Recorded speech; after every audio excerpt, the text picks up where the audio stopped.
Это не то, что вы подумали, а название одного из самых загадочных объектов начала XX века.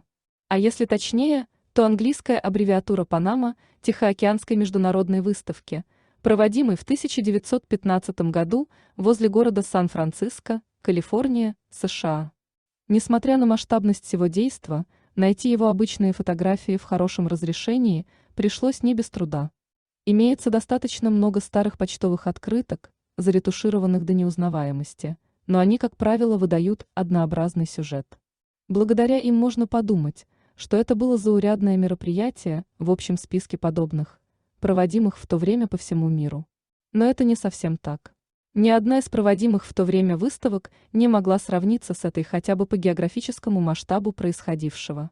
Для проведения данной выставки были снесены здания на значительной площади Сан-Франциско у побережья Тихого океана. Выставка была приурочена к открытию Панамского канала в 1914 году. Событие это, по всей видимости, было знаковым, в связи с чем на средства не скупились. Очевидно, в то время в США осуществлять большие грузообороты с западной частью страны было проще по морю. Ввод канала в эксплуатацию решал очень много проблем, ну и отметить. Это событие решили должным образом. Ситуация в Сан-Франциско того времени оставалась сложной. Город несколько лет тому назад пережил серию мощных землетрясений, устранить последствия которых к тому времени еще не успели. Несмотря на это, за один год возник огромный и вполне респектабельный выставочный комплекс. Тот факт, что его выстроили всего за год, подтверждается многочисленными фотографиями. Как видим, архитекторы смоделировали будущие постройки на фото от 1914 года, просто нарисовав их контуром. Многие наверняка зададутся вопросом, а как это все удалось построить такими ударными темпами при таких масштабах? Никакой сложности тут в общем нет. Строительство зданий велось по упрощенной технологии. Металлический каркас обшивали обычным деревом, а на него крепили материал под названием штоф. Именно он и придавал зданиям благородный классический вид. Для тех, кто не знает штоф, есть отделочный материал, выполненный в формах с применением армирующей ткани и наполнителя. Как правило, в виде ткани использовали мешковину, а в виде наполнителя – минеральные порошки на клеевой основе. Формами можно было придать штофу любой вид, от листов до скульптур. Крепить его можно было чем угодно, от клея до гвоздей. Технология простая, быстрая и дешевая. В те времена ее использовали достаточно часто для строительства зданий с небольшим сроком службы. Это будущий павильон штата Орегон, а это он сам, ничего не напоминает. Это те самые храмы, которые в большом числе были на Черноморском побережье от Крыма до Крита.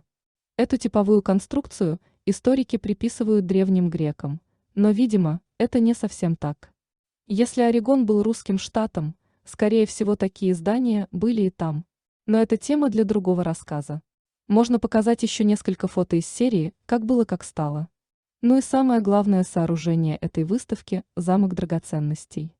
Назвали его так в честь того, что верхняя часть его шпиля была выполнена из прозрачных минералов, и в темное время суток она переливалась всеми цветами. Примерно так. Именно такой все представляют выставку по многочисленным почтовым открыткам. Действительно, если представить это вживую, выглядело все очень красиво, примерно так. Бывает же такое, впрочем, вернемся к этому чуть позже, а сейчас еще раз взглянем на процесс строительства и зафиксируем детали. Строительство идет замечательно, только сразу же сбивает с толку отсутствие траншей под инженерные сети. Как видим, на фото очень часто попадаются столбы с проводами, но в финальном виде они просто исчезнут. Кроме того, при застройке таких больших территорий обязательно на генеральном плане должны быть трансформаторные подстанции. Где они? Судя по тому, какой силы было освещение небес, электрическую мощность такой объект потреблял немалую. Она, наверное, даже соизмерима с мощностью, потребляемой современным поселком городского типа. Кроме того, данная выставка во многом была уникальной по ряду причин. При проектировании выставки ее реализовали как полностью автономное образование. Впервые в США на ней испытали телефонную линию Сан-Франциско, Нью-Йорк. На выставке были железная дорога и даже аэродром. Кроме этого, была масса аттракционов. Среди них даже был такой уникальный для того времени, как аэроскоп. Любой желающий мог хапнуть адреналина, покатавшись на такой штуке. Но и это было еще не все.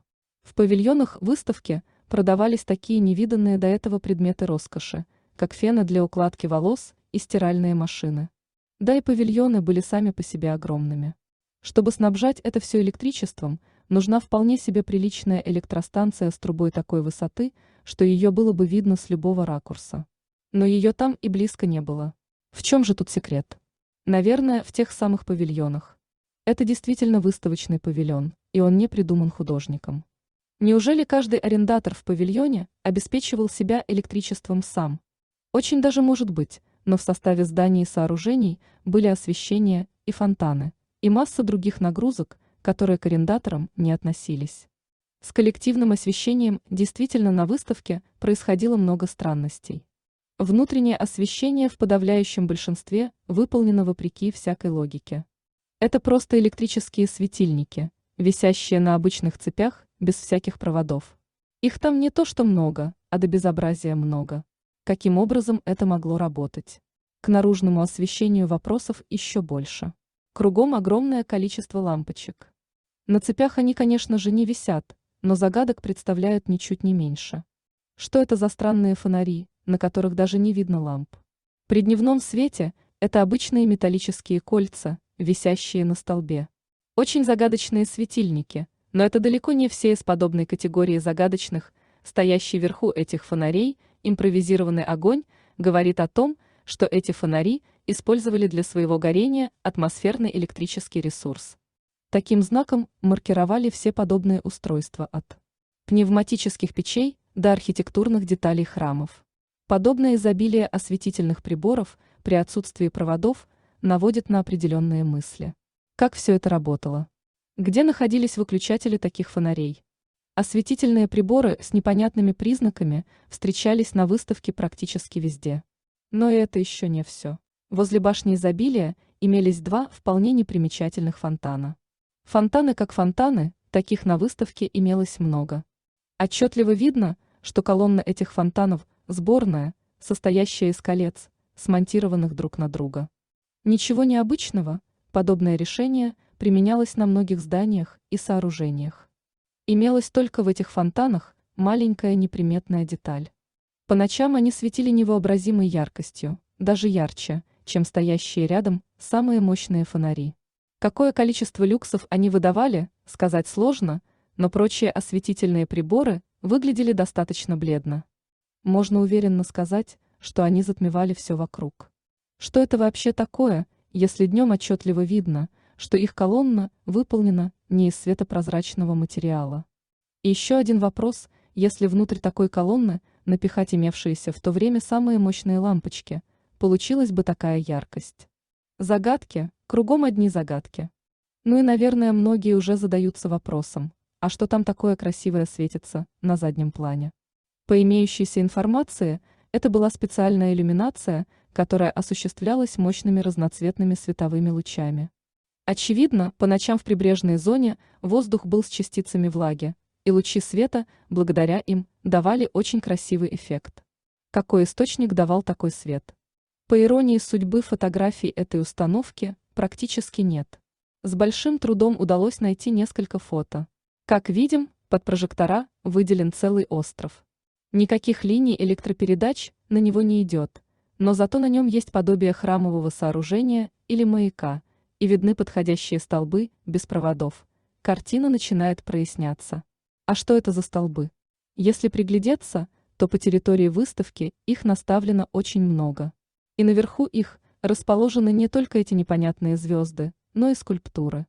И расположены эти столбы совсем не хаотически, а вполне упорядоченно. И сопутствуют этим столбам непонятные ротонды, которых также очень много. И таким образом мы получаем примерно ту же схему работы энергосистемы, которая описана здесь, разве что из-за большой территории на каждую фонарную группу используется своя ротонда. И она работает на кабелей. Включение-выключение фонарей проводилось в этих ротондах. Фонари для таких конструкций были простейшими. И светили они на потолок, очевидно, чтобы не слепить глаза ярким светом. Откуда в них бралась такая фантастическая яркость? Сами павильоны были выстроены так, что они имели собственные энергетические системы и обеспечивали собственные нужды. Но выделение энергии из атмосферы получалось не только работой одних ротонд. Вот она, та самая башня изобилия сблизи. Фонари и на ней, и возле нее горят достаточно хорошо. Очевидно, для такой потребляемой мощности масштабы электроустановки были соответствующие. Вся крыша изобилует деталями энергосистемы. Видимо, фонтан потреблял значительную мощность. И не только фонтан. А это и есть те самые устройства, дающие те самые мощные направленные лучи. Что там перекатывалось и светилось? Теперь уже не узнать. Но наша башня изобилия есть не что иное, как основной элемент энергетической системы той территории, которая ограничивается периметром пристроенных к ней зданий. И скорее всего, эта территория была еще с противоположной ее стороны. В этой системе было все продумано до мелочей. И никто никогда бы не подумал, что эта башня есть один из основных элементов энергосистемы. Выставочного комплекса, как, собственно, и замок драгоценностей, и прочие башни в этом комплексе. Благодаря им это все и работало. А что же все-таки было с теми самыми фонтанами, которые с колоннами?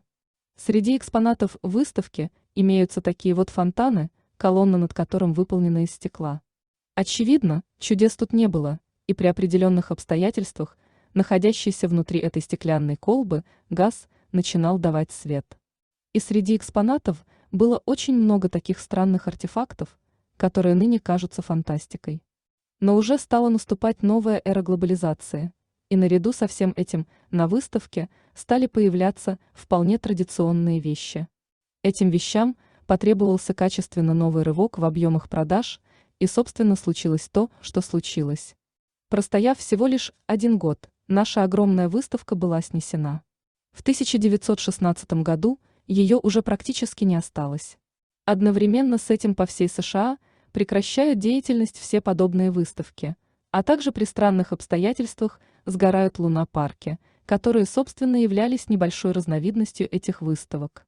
А что происходило в то же время на европейском континенте, в представлении не нуждается.